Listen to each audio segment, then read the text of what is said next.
Joining us now to look at that is Babajide Ogunsowo, Channels TV data and information analyst. Good morning and thanks for joining us. Good morning, Salai. So it's made in Nigeria goods? Yes, made in Nigeria goods. And today I've brought some made in Nigeria food items for you. You went to the market? Oh, surely. And even though... You did this yourself? We'll keep that off camera. Well, you know, I even got some things, sadly, malquazing around today. I got some tomatoes and vegetables for everyone, including the cameramen that always assist us to this production, and nobody get to see them. But I'll explain why all of these items are extremely important. But before then, earlier this week, a professor from the University of Ilorin, Professor Olalere Adeyemi, had shared an information that was extremely disturbing.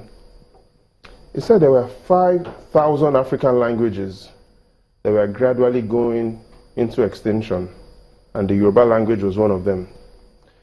Now, if we also asked a professor of the Hausa language or even the Igbo language, I do not think their own research will be significantly different from what this professor of Yoruba had discovered.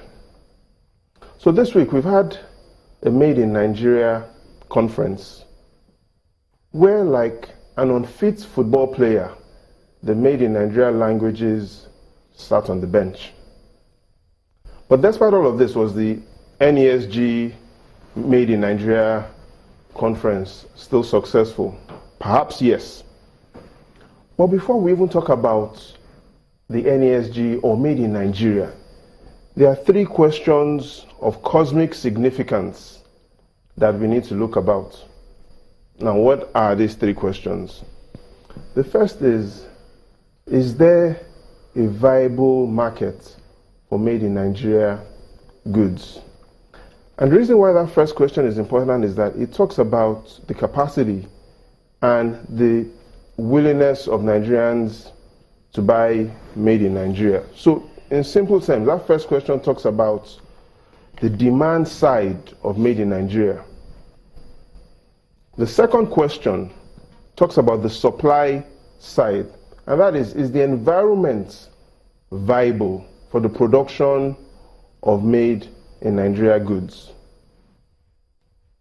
But what is even more important, Suleiman, is the third question, because the third question answers all the problems that have resulted in we discussing about Made in Nigeria. And the third question is, what do Nigerians spend their money on?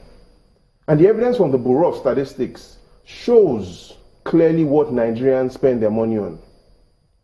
The Bureau of Statistics say that for every 100 naira in the wallet or in the pocket of a Nigerian man and woman, they spend 64% of their money on food. They say the food items that Nigerians buy the most are yam tubers, plantain, vegetables. In simple terms, these are the food items that Nigerians spend their money on. 64% of family income goes into food, compared to 13% in the US.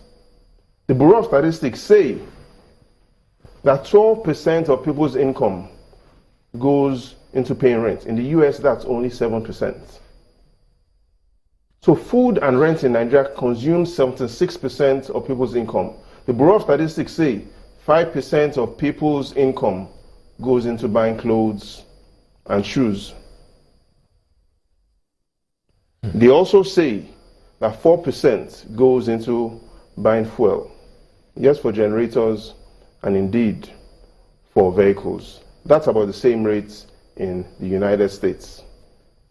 Today's danger is not just that 5% also goes into household goods.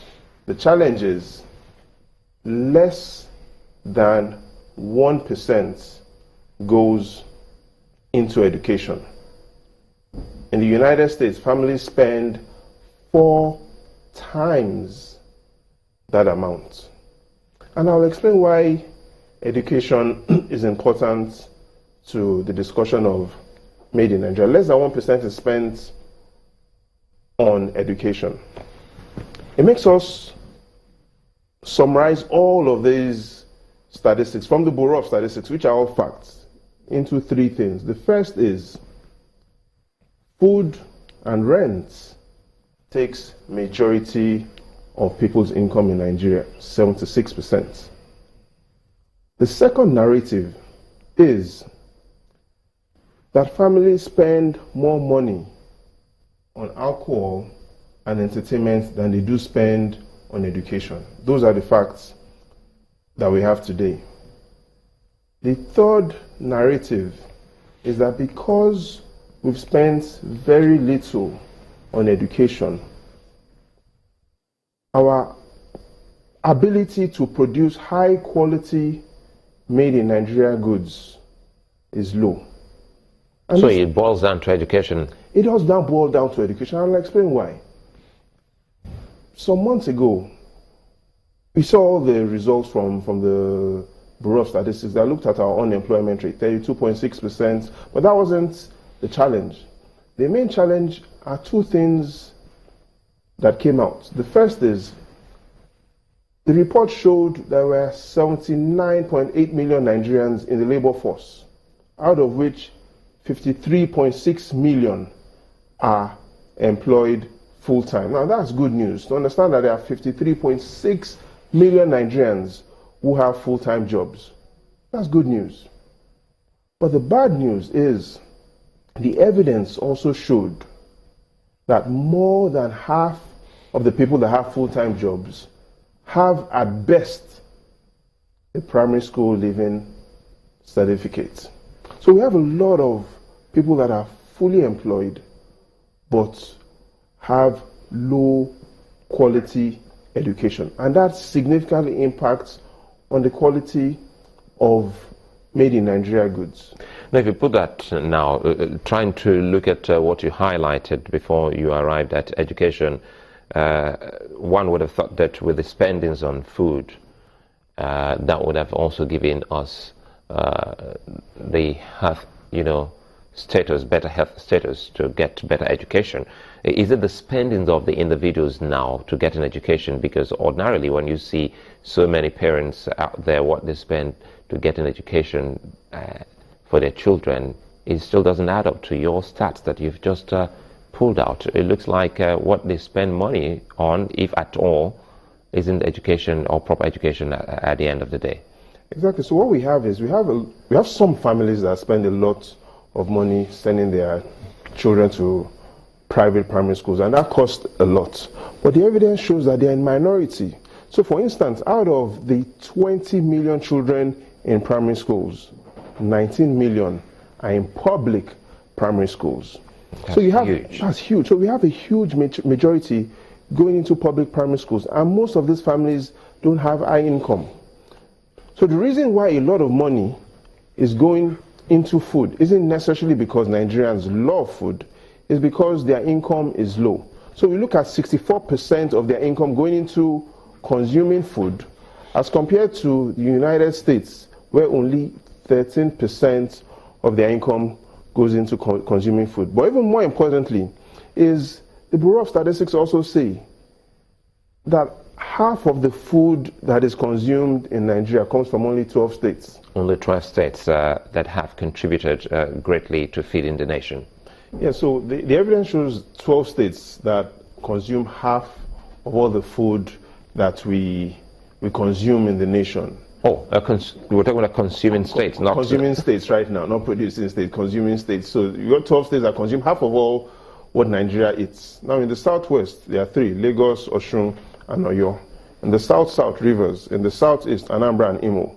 In the northwest, we have Kano, Kaduna, and Katsina. In the north central, we have Niger State, and in the northeast, we have Borno and Bauchi.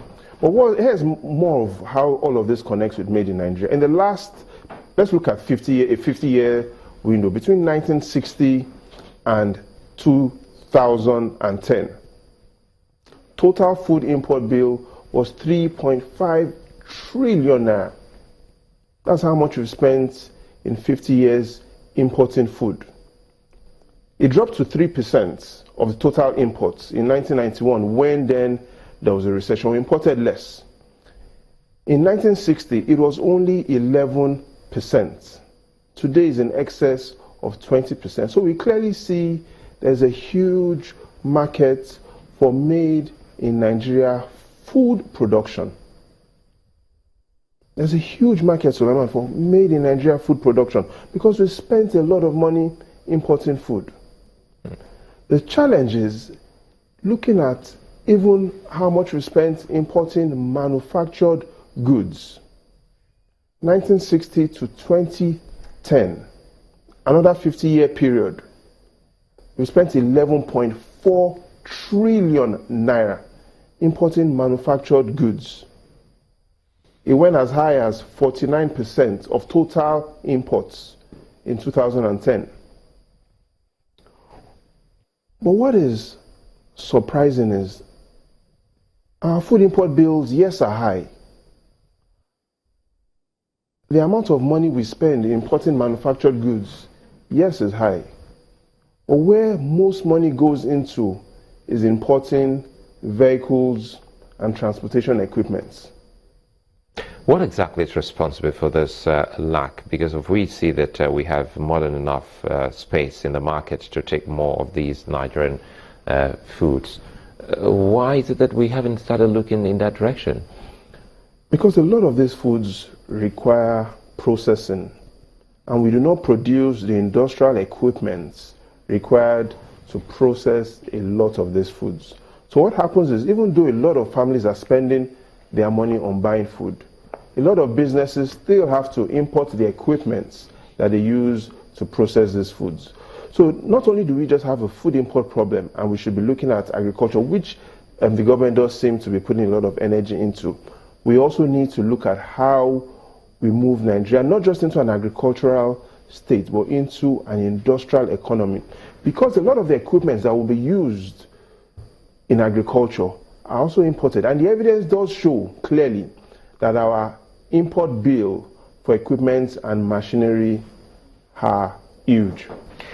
Well, good a place for us to anchor this. Babajide Ogunsowo, Channels TV Data and Information Analyst. It's Friday, so which is your favorite here? I'll go with... We need to share these before we leave. I'll go with the plantain. You go with the... Oh my God. You bit me to it.